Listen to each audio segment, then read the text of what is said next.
ஹாலிடேஸ்னாலே நம்ம K travels தான். தமிழகத்தின் முன்னணி டிராவல்ஸ் நிறுவனம். Plan your happy trips with K Travels.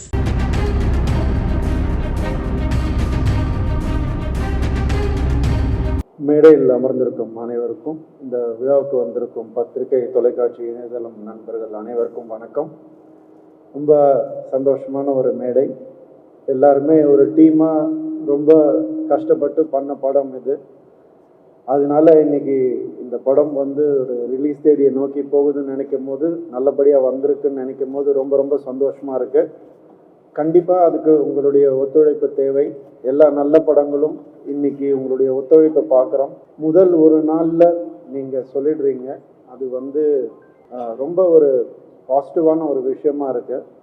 அதனால நல்ல படங்கள் இன்னைக்கு நிறைய நாள் ஓடுது, ஹவுஸ்ஃபுல்லாக ஓடுது. ஸோ அதனால உங்களுடைய ஆதரவு கண்டிப்பாக எங்களுக்கு தேவை. சைரனும் நல்ல படம்ன்ற ஒரு மிகப்பெரிய நம்பிக்கையில தான் நான் இதை வந்து பேச ஆரம்பிக்கிறேன். என்னதான் கடைசியில் பேச கூப்பிட்டாலும் நான் முதல்ல இருந்து ஆரம்பிச்சாகணும், வேற வழி கிடையாது. அதனால கொஞ்சம் பொறுமை காத்திருக்க வேண்டும் அப்படின்னு கேட்டுக்கிறேன் எல்லாரையும். முதல்ல இந்த படம் ஆரம்பிச்சது வந்து இந்த மேடையில தான் பேச முடியும். நான் எடிட்டர் ரூபன் அவர்கிட்ட இருந்து தான். ரூபன் வந்து அடங்கமறு படமும் எங்களுடைய ப்ரொடக்ஷனுக்கு, ஹோம் மூவி மேக்கர்ஸ்க்கு வந்து அனுப்பிச்சு வச்சாரு. டைரக்டர் கார்த்திகை ரொம்ப ஒரு மிகப்பெரிய ஹிட் ஆச்சு. அதே மாதிரி சைரன் டைரக்டர் ஆண்டனி பாக்யராஜ் வந்து எங்கள் ஆஃபீஸ்க்கு அனுப்பிச்சு வச்சுருந்தாரு. அப்போ தான் எனக்கு புரிஞ்சுது, வந்து மற்ற ஹீரோஸ்க்கு அனுப்பிச்சிருக்காரான்னு எனக்கு தெரியல. எனக்கு அனுப்புகிறாருன்ற பெரிய நம்பிக்கையில், எனக்கு மட்டும்தான் அனுப்புகிறாருன்ற பெரிய நம்பிக்கையில் நான் இருக்கேன். ஒரு ஃப்ரெண்ட்ஷிப்போ, ஒரு அன்போ, ஒரு க்ளோஸ்னஸோ இல்லைன்னா அது நடக்காதுன்னு நினைக்கிறேன். தேங்க்யூ ரூபன். அதுக்கு முதல்ல 2 வெற்றி படம் எனக்கு தெரிஞ்சு இன்னும் ரிலீஸ் ஆகலை, பட் இருந்தாலும் நான் ரொம்ப சந்தோஷமாக இருக்கேன் சைரனை பொறுத்த வரைக்கும். ரூபன் வந்து எப்போவுமே ஒரு ஃபேமிலியாக கூட இருந்து சில நல்லது கெட்டது பேசிப்பார். எனக்கு மட்டும் இல்லை, அவர் வந்து டைரக்டருக்கும் ரொம்ப க்ளோஸ். அதனால எது அவருக்கு சொல்லணும், எது சொல்லக்கூடாது, எது பேப்பர்லேயே கட் பண்ணணும் அப்படின்ற வரைக்குமே அவர் வந்து ஒரு கைட் பண்ணியிருக்காரு. ஸோ அந்த ஒரு சப்போர்ட் இருக்கிறதுனால அவர் ஆரம்பித்து வச்சார் சைரனை. அதுக்கப்புறம் வந்து இது வந்து ஒரு ப்ரொடியூசர்கிட்ட நாங்கள் எடுத்துகிட்டு போகணும்னு நினைக்கும் போது, அம்மான்னு தான் சொல்லணும் அவங்கள. அவங்க பொண்ணுக்கும் எனக்கு 2.5 வயசு தான் வித்தியாசம். ஸோ எனக்கும் அம்மா மாதிரி தான் அவங்க, சுஜாதா அம்மா. அவங்க வந்து இந்த படத்தை வந்து விடவே இல்லை. கதையை கேட்டுட்டு நான் கூட கேட்டு பார்த்தேன் அவங்க கிட்ட. இன்னொரு ப்ரொடியூசர் கேட்குறாங்க, இந்த கதை கொஞ்சம் நான் வேணா எடுத்துகிட்டு போட்டோமான்னு. ஆக்சுவலாக சொத்து கேட்டால் கூட கொடுத்துருவாங்க. அவங்க கதையை கொடுக்கவே இல்லை கடைசி வரைக்கும். அவங்க ஏன் அப்படி சொல்கிறேன்னா, ஏன்னா இந்த கதை வந்து ஒரு டீமாக அவங்க எல்லாரு கூடயும் பழகிட்டாங்க, அது ஒரு படமாக அவங்க பார்த்துட்டாங்க. ஸோ இது வந்து கண்டிப்பாக நம்ம தான் பண்ணணும் அப்படின்ற ஒரு பெரிய நம்பிக்கையில் இருந்தாங்க. முதல் நம்பிக்கை வந்து ஒரு படம் வந்து ப்ரொடியூசருக்கு தான் வரணும். ஹீரோ மற்றவங்க எல்லாம் டெக்னீஷியன்ஸ்லாம் தாண்டி இந்த படத்தை நான் ஆடியன்ஸ் கிட்ட போய் ஒழுங்காக கொண்டு போய் சேர்ப்புன்ற ஒரு நம்பிக்கை ப்ரொடியூசர்கிட்டேருந்து ஆரம்பிக்கணும். அந்த நம்பிக்கை அவங்கக்கிட்டேருந்து ஆரம்பிச்சதுனால நான் ரொம்ப ஹாப்பியாக இருந்தேன். அவங்க நிச்சயமாக அதை நல்லபடியாக கொண்டு போய் சேர்த்துருவாங்கன்னா இன்னைக்கு அதுக்கான நேரம் வந்துருச்சு. Thank you aunty, thank you so much. இதை வந்து இதுக்கு மேலே சிறப்பாக பண்ணியிருக்க முடியாது. அது உங்களுடைய ஒத்துழைப்பும், உங்களுடைய அன்பும், உங்களுடைய சாப்பாடும், ப்ரொடக்ஷனில் போட்ட சாப்பாடும் இல்லைன்னா அது ரொம்ப கஷ்டம். அவங்களுக்கு இது ஒரு மிகப்பெரிய சக்ஸஸாக வரணும்னு நான் வந்து ஆசைப்படுறேன். அடுத்தது வந்து ஜிவி பிரகாஷ் அவர்கள், அடுத்த மியூசிக் டைரக்டர்னு யார் இந்த படத்துக்கு. ஏன்னா எமோஷன் ரொம்ப ப்ளே ஆயிருக்கு சைரன். அதனால எமோஷனை வந்து அழகாக கொண்டு வரக்கூடிய ஒரு மியூசிக் டைரக்டராக தான் போகணும் அப்படின்னு நினச்சோம். நீங்கள் நிமிர்ந்த நெல் பார்த்துருப்பீங்க. அதில் வந்து இப்போ எங்களுடைய ஃபர்ஸ்ட் காம்பினேஷன் எந்தோ ஜிவிதும் கனி அண்ணன். ஜிவி வந்து ரீரெக்கார்டிங்கில் வந்து அந்த படத்தை வந்து எங்கேயோ தூக்கிட்டு போயிருப்பார். இந்த ஒரு ஹீரோவுடைய எமோஷனு, ஒரு டைரக்டருடைய டயலாகை அந்த பின்னணி இசையில் பார்க்கும் போது உண்மையாகவே சிலிர்க்க வைக்கிற ஒரு மியூசிக்காக தான் இருக்கும். ஸோ அதனால தான் ஜிவி தான் இந்த படத்தை கண்டிப்பாக பண்ணணும்னு ஆசைப்பட்டோம். அவர்கிட்ட போய் சொன்னோம். அவர் உடனே நிச்சயமாக நான் பண்ணுறேன்னு. அவரும் ஒரு ஃபேமிலி மாதிரி தான். அண்ட் அவர் ஆல்சோ அவர் ஒரு கதாநாயகன். அதனால அவருக்கு வந்து இன்னும் ஊடுருவி வந்து பார்க்கக்கூடிய தன்மை இருக்கு அவருக்கு, ஒரு கதாபாத்திரத்தை. அது எங்களுக்கு ரொம்பவே ஹெல்ப் ஆயிருக்கு. எப்பவுமே சொல்லிட்டே இருப்பாரு, இந்த சீன் நல்லா இருந்துச்சு, நான் திடீர்னு ஃபோன் பண்ணி ஒரு நாள் சொல்லுவார். ரொம்ப சந்தோஷமாக இருக்கும் கேட்கும் போது. அது ஆட்டோமேட்டிக்காக அவர் இன்வால்வ் ஆகிடுவார். உண்மையாகவே நமக்கு இந்தியாவில் ஒரு மிக சிறந்த ஒரு மியூசிக் டைரக்டர் ஜிவி அவர்கள். ரொம்ப சந்தோஷம் உங்கள் கூட எப்போ ஒர்க் பண்ணாலும். எனக்கு கீர்த்தி சுரேஷ் நெக்ஸ்ட்டு நாங்கள் அப்ரோச் பண்ணோம். ஏன்னா இந்த படம் வந்து ஸ்ட்ராங்கான ஒரு ஃபீமேல் கேரக்டர் தேவைப்பட்டது. நான் கூட டைரக்டர்னாலும் டிஸ்கஸ் பண்ணோம், நம்ம ஏன் அறியாமல் வந்தது தான் இதில் ஒரு ஸ்ட்ராங் ஒரு ஃபீமேல் கேரக்டர் வேணும்னு. முதல்ல நார்த்லேருந்து வில்லனை கூட்டு வந்திருக்கலாம், என்ன வேணால் பண்ணியிருக்கலாம். பட் கீர்த்தி வந்து மைண்டில் வச்சு அவர் வந்து ஒர்க் பண்ண ஒரு கேரக்டர் அண்ட் ஃபீமேல் ஓரியன்ட் தான் வேணும் அப்படின்னு. ஏன்னா அது கிளைமேக்ஸ் நீங்கள் பார்க்கும்போது அதுக்கான முழு அர்த்தமும் புரியும். அது ஏன் அப்படி ஆரம்பிச்சது, எதனால வந்து சண்டே ஆச்சு, எதனால எங்கே வந்து முடிஞ்சதுன்னு கிளைமேக்ஸ் பார்க்கும்போது அந்த உணர்வு நமக்கு வரும். ஒரு அழகான ஒரு ஒரு உணர்வு அது. இந்த படமே அந்த கிளைமேக்ஸ் காட்சியை வச்சு தான் நகரும் ஒவ்வொரு சீனுமே. ஸோ அந்த வகையில் வந்து கீர்த்தி மகாநட்டின்ற ஒரு படம் நம்ம எல்லாம் பார்த்துருப்போம். அது ஒரு படம் போகிறோம் அவங்களுக்கு லைஃப்பில், அந்த ஒரு கெரியரில் அந்த ஒரு நல்ல படம் பண்ணிட்டோன்ற சந்தோஷம் வந்து அவங்களுக்கு எப்பவுமே இருக்கும். நல்ல படம் பார்த்தோன்ற சந்தோஷம் நமக்கு எப்பவும் ஏற்படும். ஸோ கீர்த்தி வந்து இந்த கேரக்டரை வந்து நீங்கள் நம்பவே மாட்டீங்க. அவங்க வந்து ஒரு ஸ்கூல் புதுசாக சேர்ந்த ஒரு ஸ்டூடெண்ட் மாதிரி, ஆக்டிங் புதுசாக கற்றுக்கிற ஒரு ஸ்டூடெண்ட் மாதிரி டைரக்டர் கிட்ட வந்து இது கரெக்டாக, நான் இப்படி நிற்கலாமா, இந்த கேப் வந்து இப்படி இங்கே வைக்கலாமா, இந்த போஸ்டர் கரெக்டாக இருக்கான்னு ஒவ்வொன்றா கேட்டு கேட்டு கேட்டு அவங்க பண்ணிட்டு இருக்கும்போது அதனால தான் அவங்க இவ்வளோ பெரிய ஒரு ஆக்டர்ஸ் ஆயிருக்காங்க, அவங்களுக்கு இவ்வளோ ஃபேன்ஸ் இருக்காங்கன்றது வந்து உண்மையாகுது. இல்லைன்னா சாதாரண உழைப்புனாலலாம் அப்படி ஆகாது. பயங்கர ஒரு ஹார்ட் ஒர்க்கர் கீர்த்தி. ஸோ ரொம்ப ஹாப்பி நான் அவங்க கூட ஒர்க் பண்ணது. அண்ட் இந்த கதாபாத்திரத்தை மிகச்சிறப்பாக பண்ணியிருக்காங்க. அதுக்கப்புறம் கனியண்ணன் இன்னொரு ஸ்ட்ராங் கேரக்டர் ஒரு தேவைப்பட்டது எங்களுக்கு. அந்த கேரக்டர் வந்து நாங்கள் யோசிக்கும் போதே இந்த மாதிரி பண்ணாதவங்க, இந்த மாதிரி பேசாதவங்க தான் எங்களுக்கு வேணும் அப்படின்னு. ஏன்னா அவர் நிறைய சமுதாய கருத்தை வந்து அவருடைய வார்த்தைகளால் நமக்கு எப்பவுமே சொல்லிக்கிட்டே இருப்பார்.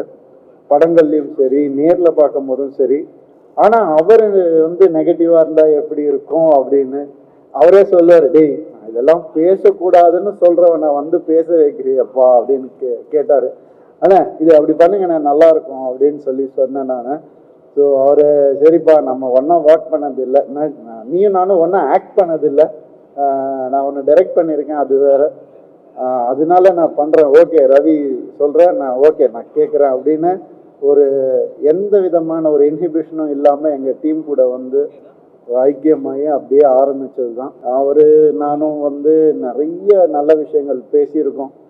அப்போ அவர் நானும் டைரக்டர், புது டைரக்டர் வேறு இல்லையா, அப்படியே பார்த்துப்போம் ரெண்டு பேரும். ஒன்றும் பேசிக்க கூட மாட்டோம், நல்லா பண்ணுறாரா இது எதுவும் கேட்டுக்க மாட்டோம். அவர் இப்படி தலையாட்டுவார், நான் இப்படி தலையாட்டுவேன், நல்லபடியாக போயிட்டுருக்கு அப்படின்றதுக்கான ஒரு சிம்பிள் அது. நல்லா போயிட்டுருக்கு, நல்லா பண்ணுறாரு அப்படின்றதுக்கான ஒரு சிம்பிள். ஏன்னா அவர் எவ்வளோ பெரிய டைரக்டர் நமக்கு தெரியும். அண்ட் அவங்களுடைய உழைப்பு வந்து கண்டிப்பாக மக்கள் வந்து அப்ரிஷியேட் பண்ணுவாங்கன்ற ஒரு பெரிய நம்பிக்கை எனக்கு இருக்குது. ஏன்னா இதுதான் எதிர்பார்க்குறாங்க மக்கள். ஒரு டைரக்டருக்கும் ஒரு டெக்னீஷியனுக்கும் இருக்கிற ஒரு காம்பினேஷன் தான் எதிர்பார்க்குறாங்க. செல்வாவுடைய மாநகரமும் விரும்பணும், அவ்வளோ நல்ல படங்கள், அவ்வளோ நல்ல ஃபோட்டோகிராஃபி, அவருடைய ஒர்க் நம்ம எல்லாரும் பார்த்துருப்போம். ஸோ அவர் இந்த படத்தை வந்து ஒத்துக்கிட்டு பண்ணது எங்களுக்கு ரொம்ப சந்தோஷமான ஒரு விஷயம். அண்ட் கண்டிப்பாக இந்த படம் உங்களுக்கு ஒரு மிகப்பெரிய பேர் வாங்கி கொடுக்கும், அது நிச்சயமாக என்னால் சொல்ல முடியும். ஒரு டைரக்டர் ஆண்டனி பாக்யராஜ், எல்லாரும் நல்லா, நீங்கள் எல்லா மீடியாலேருந்து எல்லாருமே வந்திருக்கீங்க. உங்கள் எல்லாருக்குமே நான் கண்டிப்பாக ஒரு விஷயத்த நான் வந்து சொல்ல முடியும். இன்னும் நிறைய மேடைகளில், இன்னும் சிறந்த மேடைகளில் அவரை நீங்கள் அடிக்கடி பார்ப்பீங்க. அது மட்டும் என்னால் கண்டிப்பாக சொல்லணும். அந்த மாதிரி ஒரு ஆள் அவர். இப்போவே வந்து பிடிச்சி வச்சுக்கணும்னு நினைக்கிறேன். ரிலீஸ்க்கு அப்புறம் வந்து இன்னும் அவரை நிறைய நல்ல படங்கள் பண்ணணுன்னு தான் நான் ஆசைப்பட்றேன். அவர் சொன்ன மாதிரி நான் புது டைரக்டர் கூட பண்ணுறேன், புது டைரக்டர் இன்ட்ரடியூஸ் பண்ணுறேன், அது ஹிட் ஆகுது, அவங்களுக்கு நல்ல பேர் வருது. அதெல்லாம் தாண்டி நான் வந்து ஒரு கருவியாக தான் இருக்கேன். நான் வந்து ஒரு கார் மாதிரி தான். அவங்க தான் அதை வந்துட்டு ட்ரைவ் பண்ணுறது, அது வந்து அவங்க எடுத்து செல்றது அவங்க தான், என்னை வந்து கூட்டி செல்றது அவங்க தான். இப்போ என்னை பற்றி எல்லாரும் சொல்லிட்டாங்க, இருந்தாலும் நான் என்னை பற்றி கொஞ்சம் சொல்லிக்கிறேன். இந்த படத்தில் ஏன்னா கொஞ்சம் நான் கஷ்டப்பட்டு நடிச்சிருக்கேன். அது 2 கெட்டப்லாம் போட்டு பண்ணியிருக்கேன். முதல் தடவை கிரே ஹேர் அதெல்லாம் பார்த்துருக்கீங்க நீங்கள். ட்ரெய்லர் நீங்கள் எல்லாரும் விரும்புனீங்கன்னு நம்புகிறேன் நான். ஸோ இந்த படத்தில் வந்து எனக்கு ஒரு 2 டைம் லைனுக்கான ஒரு டிஃப்ரென்ஸை காமிச்சு ஆக வேண்டிய ஒரு கட்டாயம் கதையில். 15 years பிஃபோர் அப்படின்னு சொல்லக்கூடிய ஒரு கதை, அப்புறம் ப்ரெசண்டில் நடக்கக்கூடிய ஒரு கதை. ஸோ ரெண்டுத்துக்கும் டிஃப்ரென்ஸ் காட்டணுங்கிறதுக்காக தான் அப்படி. ஸோ அது வந்து தேவைப்பட்டது கதைக்கு, அதனால அப்படி பண்ணியிருக்கேன். இது எனக்கு ஒரு புது அனுபவம். இந்த அனுபவத்தை நான் ரசித்து பண்ணியிருக்கேன். நீங்களும் ரசிப்பீங்கன்னு நான் நம்புகிறேன். இந்த படம் உங்கள் எல்லாருக்கும் கண்டிப்பாக பிடிக்கும்னு நான் நினைக்கிறேன். February 16 தேட்டரில் ரிலீஸ் ஆகுது. இது ஒரு ஃபேமிலி ஃபிலிம் தான். எமோஷன்ஸ் அடங்கியிருக்கிற படம் தான் இது. நான் நடுவில் நிறைய கொஞ்சம் ஆக்ஷன்ஸ் படம் வெட்டு குத்துன்னு போயிட்டேன், திருப்பி வந்துட்டேன். ஸோ இந்த படம் நிச்சயமாக குடும்பங்களுக்கான படம் தான். இதில் ஒரு பியூட்டிஃபுல் எமோஷன் இருக்குது, ஒரு ஃபாதருக்கும் டாட்டருக்குமான ஒரு பியூட்டிஃபுல் எமோஷன் இருக்குது. அதுதான் இந்த படம், அதுதான் அந்த கரு. இது நான் ரொம்ப ரசித்து பண்ணேன். அதனால எனக்கு ரொம்ப க்ளோஸ் டு த ஹார்ட் இந்த படம். கண்டிப்பாக உங்கள் எல்லாருக்கும் பிடிக்கும்னு நான் நம்புகிறேன். நன்றி. மன்னிக்கவும். யோகி பாபு வந்து நானும் அவரும் வந்து இவங்கள மாதிரி தான், ட்வின்ஸ் மாதிரி தான். ஷூட்டிங் ஸ்பாட்டில் எப்போ இருந்தாலும் ஒன்றா தான் இருப்போம், ஒன்றா தான் சேர் போட்டு உட்காந்துப்போம், ஒரே ஃபேன் தான் வச்சுப்போம். ஸோ இந்த மாதிரி தான் நானும் அவரும் எல்லாரையும் இப்படி தள்ளி விட்டுருவோம். நாங்கள் 2 பேர் பேசணும் தள்ளுங்கன்னு. ஸோ அந்த அளவுக்கு தான் எனக்கு ரொம்ப பிடிக்கும் அவரை. அவர் வந்து எப்பவும் ஒரே மாதிரி இருக்கக்கூடிய ஒரு மனிதர். கோமாளியில் வந்து அவர் இல்லாத சீன்ஸே இல்லை எனக்கு.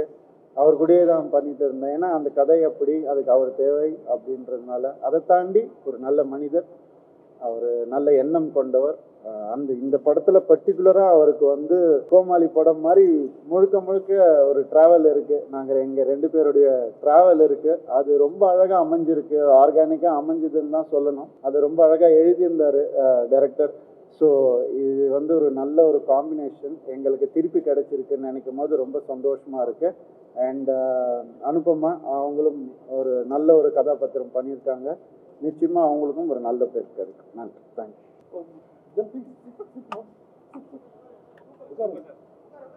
வணக்கம், எல்லாருக்கும் வணக்கம். அவங்க நான் ஏன் உட்கார சொன்னதுக்கு வேற ஒரு காரணம் இருக்குது. நம்ம மண்டையை உடைச்சி வர்ற வழியில் ஸ்பீச்செல்லாம் ப்ரிப்பேர் பண்ணிட்டு வருவோம். நீங்கள் போய் யூடியூப்பில் கமெண்ட் செக்ஷனில் பார்த்தீங்கன்னா பின்னால் இருக்கிற பிள்ளை யார் சார் கொஞ்சம் கேட்டதா சொல்லுங்கள் சார் மானுங்க. நம்ம இவ்வளோ கஷ்டப்பட்டு பேசுகிற ஒருத்தன் திருப்பி கூட பார்க்க மாட்டாருங்க. அது சும்மா இல்லைங்க. எல்லாருக்கும் வணக்கம். சைரன் 108 என்னுடைய அன்பு சகோதரர் ரவியோட நான் 3வது படம் சேர்ந்து நடிக்கிறேன். அது எனக்கு ஒரு மிக பெருமையான விஷயம். அது மட்டும் இல்லாமல் சக நடிகர்கள், மிக முக்கியமாக கனியோட, நானும் கனியும் கிட்டத்தட்ட எங்களுக்கு ஒரே மாதிரியான பயணம் வாழ்க்கையில். கொஞ்சம் அங்கங்கே வித்தியாசப்படும். தம்பியோடு திரும்ப நடித்தது எனக்கு ரொம்ப மகிழ்ச்சியான ஒரு சமாச்சாரம். நிறைய பேசிகிட்டு இருப்போம்.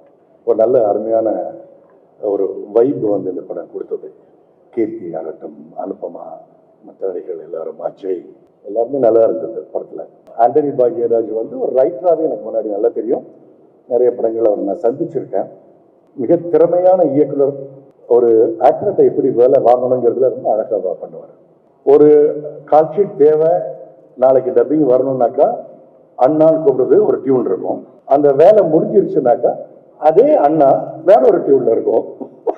அது அந்த ரெண்டுக்கும் நீங்கள் கொஞ்சம் கூர்ந்து கவனிச்சிங்கன்னா அந்த வித்தியாசம் தெரியும். அந்த அளவுக்கு ரொம்ப ஷார்ப்பான ஆள். ஆண்டனி பாக்யராஜோட முதல் படம், வாழ்த்துக்கிறேன் தம்பி, ரொம்ப நல்லா வரணும். And all the technicians including செல்வாலாம் வந்து மாநகரம்லாம் பார்த்தேன். ரொம்ப ரசித்த படங்கள். ஜிவி அந்த கண்ணம்மா பாட்டு ஆகட்டும், அதுக்கு முந்தின நாள் நான் கேட்ட இந்த டியூட் சாங் ஆகட்டும், ரொம்ப ஹாண்டிங்காக இருந்தது ரெண்டுமே. எனக்கு தெரிஞ்ச கண்ணம்மா பாட்டு வந்து அந்த கண்ணான கண்ணே இந்த கைண்ட் ஆஃப் அந்த ரீச்சுக்கு வந்து மக்களுக்கு செய்யறேன்னு நான் நினைக்கிறேன். என்னுடைய அன்பு தம்பி ரவியை பொறுத்தவரையில் அவருக்கு வந்து நான் நினைக்கிறது வந்து ஒரு எம் குமரனும் ஒரு தனி ஒருவனும் பிளெண்ட் ஆகிற படம் தான் அவருக்கான கரெக்டான படம் நான் எப்போவே நினைப்பேன். அது இந்த படத்தில் இருக்குங்கிறது என்னுடைய ரொம்ப உறுதியான ஒரு கணிப்பு. மற்றபடி எனக்கு ஒரு வில்லன் ரோல் கொடுத்துருக்காங்க. என்னால் முடிஞ்சதை நான் செஞ்சுருக்கேன். மற்ற தொழில்நுட்ப கலைஞர்களுக்கு நன்றி. வழக்கம் போல் ஊடக நண்பர்கள் கொஞ்சம் தாமதமாகிடுச்சு, மன்னிச்சுக்கோங்க. நிறைய பேருக்கு அங்கேயே கொஞ்சம் கண்ணா சொன்னாங்க. பரவாயில்ல, கொஞ்சம் ஃப்ரெஷ்ஷாக இருங்க. ஆடியோ லிஸ்ட் நல்லபடியாக செய்வோம். வழக்கமாக உங்களுடைய உறுதுணையும் அன்பும் நட்பும் எல்லாம் தாங்க. வணக்கம். இறைவனுக்கு நன்றி. ரொம்ப மகிழ்ச்சியான தருணம். வந்திருக்கக்கூடிய பத்திரிகை சகோதரர்களுக்கு நன்றி. மேடம் சொன்ன மாதிரி 17 வருஷத்துக்கு முன்னாடி அட்வான்ஸ் வாங்கியிருக்கேன். நான் ரெடியாக தான் இருக்கேன். இந்த ஆண்டு அது நடக்கும்னு நினைக்கிறேன். ஏன்னா நான் சின்ன திரையில் இருக்கும்போதே என்னை நிறைய என்கரேஜ் பண்ணி நீ வருவ, நீ நல்லா பெருசாக அச்சீவ் பண்ணுவ அப்படின்னு சொல்லி எப்போ பார்த்தாலும் நல்ல விஷயமா எனக்கு சொல்லிட்டு இருந்தவங்க. ரொம்ப சந்தோஷம் மேம். உங்கள் பிளெஸ்ஸிங்ஸ் நல்லா இருக்கும். அப்புறம் என் தம்பி ரவி, தம்பியோட நடிக்கணும்னா ஒரு படம் இல்லை 100 படம் நடிக்கணும். சினிமாவில் எல்லாம் தெரிந்தவர்கள் ரொம்ப கம்மி தான். ஆடணுமா ஆடுவார், பெர்ஃபார்ம் பண்ணுவார், ஃபைட் பண்ணுவார், எல்லாமே.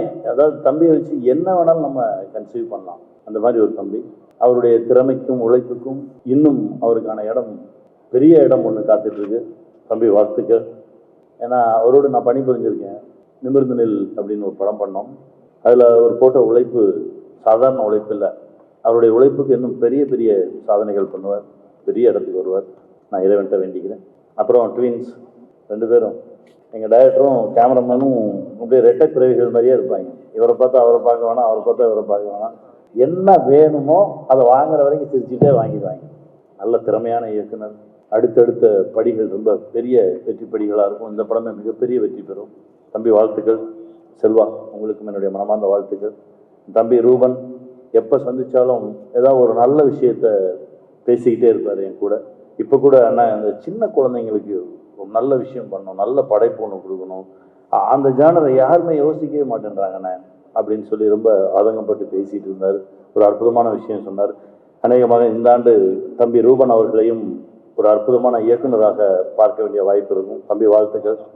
தம்பி ஜிவி, அவருடைய இசையில் நிறைய படங்கள் பண்ணியிருக்கேன். நிமிர்ந்து நிலுக்கே அவர் தான் இசையமைப்பாளர்.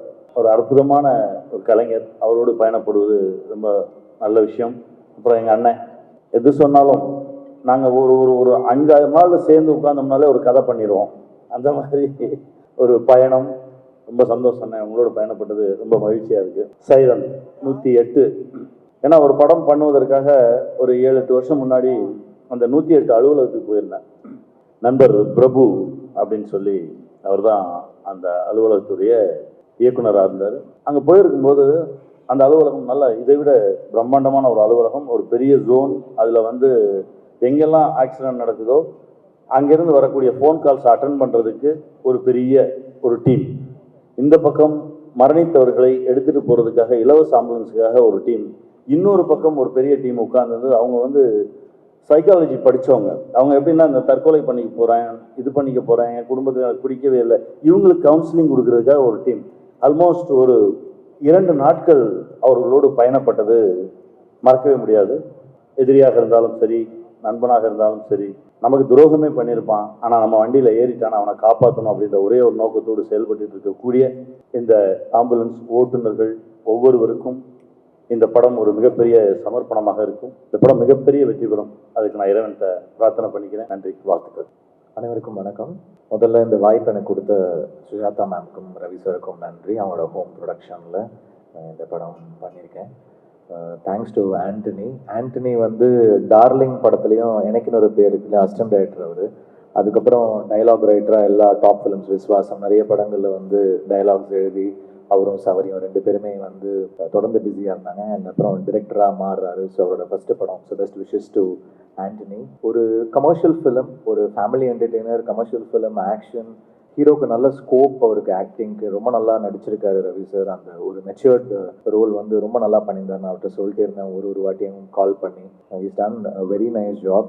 ஃபிலிமாக கண்டிப்பாக நல்லா இருக்கும் அப்படின்னு ஒரு நம்பிக்கை இருக்குது. ஏன்னா பேசிக்காகவே ரைட்டிங் வந்து ஆண்டனிக்கு வந்து ஒரு கிஃப்டட் ரைட்டர். அவனுக்கு பேசிக்காகவே ஒரு என்கேஜிங்காக எழுதக்கூடிய கெப்பாசிட்டி இருக்குது. ஸோ கண்டிப்பாக this film will be a profitable film, ஒரு ஹிட் ஃபிலிமாக மாறுறதுக்கான எல்லா பாசிபிலிட்டிஸும் இருக்குதுன்னு நான் நம்புகிறேன். And the whole team, Ruben, Selvakumar, அதுக்கப்புறம் வந்து Perumal sir, Kani sir, art director, எல்லாருக்குமே என்னுடைய வாழ்த்துக்கள். இந்த வருஷம் எனக்கு ரொம்ப அழகாக தொடங்குச்சு with Captain Miller and Mission. 2 படமே நல்லா போச்சு. ஸோ 3வது படமாக சைரன் இந்த வருஷம் எனக்கு ரிலீஸ் ஆகுது. அது அப்படியே அந்த ஃப்ளோவில் தொடரும்னு நான் நம்புகிறேன். பியூட்டிஃபுல் சாங்ஸ், ஒரு மெலடிஸ். இப்போ என்னுடைய சில நல்ல மெலடி சாங்ஸ்லாம் சில பேருக்கு பிடிக்கும்.